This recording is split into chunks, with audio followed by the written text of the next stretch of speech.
नमस्कार दोस्तों, बहुत बहुत स्वागत। बहुत शॉर्ट में बताना चाहूँगा बीएड डीएड का केस के बारे में। एक्चुअली क्या है, कोर्ट से डायरेक्ट मैं लाइव नहीं हो पाया था, थोड़ी सी वीडियो बना डाल दिया था। ये बहुत शॉर्ट वीडियो रहेगी, सुनेंगे अच्छे से। आप सबको पता है कि माननीय जस्टिस साहब सुप्रीम कोर्ट के सामने ये फैसला पर रखी गई कि ये जो अपॉइंटमेंट किए गए जिनका, जो लोग बीएड जिनका अपॉइंट हो चुके हैं, उनके लिए क्या है। मतलब इन शॉर्ट में उन्होंने साफ तौर पे एक चीज़ कही कि देखो, हमने एक चीज़ कही है कि जो अपॉइंटेड बीएड हैं, जिनका प्राइमरी टीचर में अपॉइंटमेंट हो चुका है और 11 अगस्त 2023 के पहले हो चुका है, उनके लिए ये ऑर्डर नहीं है साफ तौर पर। उसके लिए हम अलग से एग्जामिन करेंगे और उसके लिए अलग से तमाम चीज़ें होंगी, लेकिन बहरहाल वो बाहर नहीं होंगे। ये साफ तौर पर आपने वीडियो में भी सुना होगा।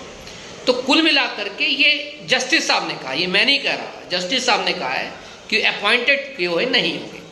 अब बात आती है मध्य प्रदेश में फाइनल आउटकम का मतलब क्या होता है। फाइनल आउटकम का मतलब सिंपल होता है कि अगर केस सिमिलर है और उस सिमिलर केस सुप्रीम कोर्ट में है और सिमिलर केस में जो डिसीजन होगा वही डिसीजन कहाँ होगा, मध्य प्रदेश में होगा। लेकिन सिमिलर तब होता मेरे भाई जब भर्ती सिमिलर होती। राजस्थान ने एनसीईटी गैजेट का पालन नहीं किया, जो कि गलत किया। आपको पता, देवेश शर्मा साफ तौर पर लिखा है, पहला। दूसरा, राजस्थान ने बीएड को शामिल नहीं किया था तो बीएड वाले केस करने गए थे, इसलिए राजस्थान की रीट भर्ती मध्य प्रदेश की भर्ती से कोई मतलब नहीं रखती है, सिवाय एक प्रावधान के। उस प्रावधान को कहते हैं एनसीईटी का वो क्लॉज जो 2018 में लाया गया था कि बीएड को मान्य करेंगे 7वीं ब्रिज कोर्स करा करके। तो उस क्लॉज को जब हटाया माननीय सुप्रीम कोर्ट ने, तो हटाया किस दिन, 11 अगस्त 2023 को हटाया। इसका मतलब उसके पहले जो भी अपॉइंटमेंट किए गए हैं वो सब सेफ हैं, क्योंकि किसी भी एनसीईटी का गैजेट क्यों कितना ही बड़ा क्यों ना हो, वो किसी राज्य पर और उस राज्य की जो संवैधानिक संस्था पर उतना ज़्यादा अपना अस्तित्व नहीं रखता है जितना कि कोई राज्य का गैजेट अपना रखता है। इसका मतलब ये है, मानना ठीक है, नहीं माना उसको फॉलो किया, good and well and good. लेकिन भारत के संविधान 309 के द्वारा प्रावधान है और उसके तहत एक राज्य सरकार अगर कोई कानून बनाती है उसका बहुत वैल्यू होती भाई। और 311 के तहत आप सभी लोग सुरक्षित हैं, जिसके तहत जब तक आपके खिलाफ कोई दोषारोपण है, तमाम चीज़ ना लगाया जाए या कोई कदाचार साबित ना हो या राष्ट्रपति खुद या राज्यपाल खुद ऐसा ना समझे, तब तक आपको सर्विस से नहीं निकाला जा सकता। तो थोड़ा सा संदर्भ लें। बाकी जो वीडियोज़ आ रहे हैं तमाम चीज़ों का, ये सब दिमाग से हटा दीजिए। 100 की सीधी एक बात रही, अभी जैसे आपको पता है पिछले 2 हियरिंग से मैं जा रहा हूँ, मैंने एक शब्द नहीं बोले, एक शब्द नहीं बोले मेरे, क्योंकि मेरे बीएड के मेरे जितने अभ्यर्थी, साफ उनका कहना है कि चौहान साहब लास्ट में आपको आर्गूमेंट करनी है, जब तक पहले जितना खेल हो जाना हो जाने दीजिए, लास्ट में आर्गूमेंट करनी है आपको, आवश्यकता पड़े तो।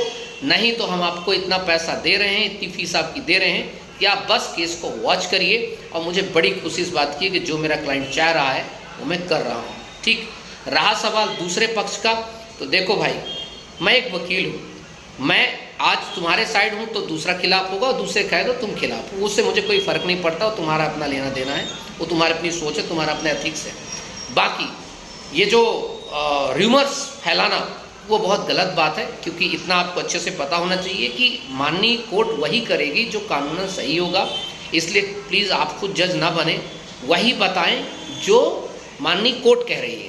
और आप सबको पता है 24 को बड़ा फैसला हो सकता है, होने की संभावना माननीय सुप्रीम कोर्ट से, और 28 को भी कुछ हाई कोर्ट और सुप्रीम कोर्ट से होगा। तो आपको बड़ा बेनिफिट पहले दिख जाएगा। मतलब 5 दिसंबर के पहले बहुत सारी चीज़ें आ जाएंगी और बहुत अच्छे तरीके से चीज़ें हो जाएंगी। तो ना तो पैनिक बीएड वाले हों, ना पैनिक डीएड वाले हों, बल्कि पैनिक की जगह एक चीज़ कर सकते हैं आप लोग, अपने अपने संगठन को आप लोग समर्थन कर सकते हैं। बीएड वाले बीएड का समर्थन करिए, बीएड समिति का, डीएड वाले अपनी समिति संगठन करिए। देखिए, दोनों तरफ से विद्वान अधिवक्ता लगे हुए हैं। मेरे आदरणीय रमेश्वर ठाकुर सर भी हैं भाई, और जो हमारे विनायक साह साहब, ठीक है, मैं विज्ञान साह साहब की बात नहीं कर रहा हूँ, तुम्हारे सीनियर हैं, राजस्थान से आते हैं, विनायक साह की बात कर रहा हूँ। विनायक साह और रमेश्वर ठाकुर साहब, मैं पर डे इनके पैर छूता हूँ, क्योंकि मेरे गुरु हैं, मेरे जो अग्रज हैं, ठीक है, और बड़े मेरे लिए बड़े महत्वपूर्ण हैं। रूपराज साहब की बात करें या किसी गढ़ियाल साहब की बात करें, मेरे आदरणीय हैं। ठीक, मतलब हमारा एक परिवार है। कुछ केस में हम आने सामने खड़े होते हैं, कुछ केस में साथ में खड़े होते हैं, है ना। ये हमारा काम होता चलता रहता है और हम सभी एक दूसरे से बड़ा मान मर्यादा रखते हैं भाई। तो आप भी उसी प्रकार से मान मर्यादा रखो। मर्यादा की सीमा रहनी चाहिए। ऐसा नहीं कि डीएड बीएड लड़ पड़े, झगड़ पड़े, झपट्टा मारें, एक दूसरे को गाली गलौज शुरू कर दो। कोई कहता है इसको वो नहीं है, कोई कहता है उसको नहीं है। अच्छा तुम्हें कुछ नहीं मिलता तो लो चौहान सर के बारे में एक वीडियो बना देते, तो मुझे उससे आपत्ति भी नहीं है। आप वीडियो मेरी आलोचना करते मुझे बिल्कुल आपत्ति नहीं है, आलोचना अच्छी बात है। लेकिन हमेशा इसी ध्यान रखिए, आलोचना और अब्यूज़ में थोड़ा सा एक अंतर होता है। बस अब्यूज़ ना निकल जाए गलती से, वरना उस दिन जूते से मारूंगा मैं, ठीक है।